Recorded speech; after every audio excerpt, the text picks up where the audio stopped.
பார்த்தேன்னு இருக்கா.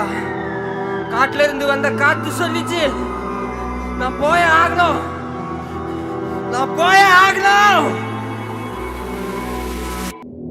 നിന്റെ ഹൃദയത്തിനോ ഇത്ര കടലാഴം, ഈ കൊച്ചു മനസ്സിലോ ഇത്ര ഭാരം. തനിയെ വന്നതല്ലേ നീ ഇത്ര ദൂരം.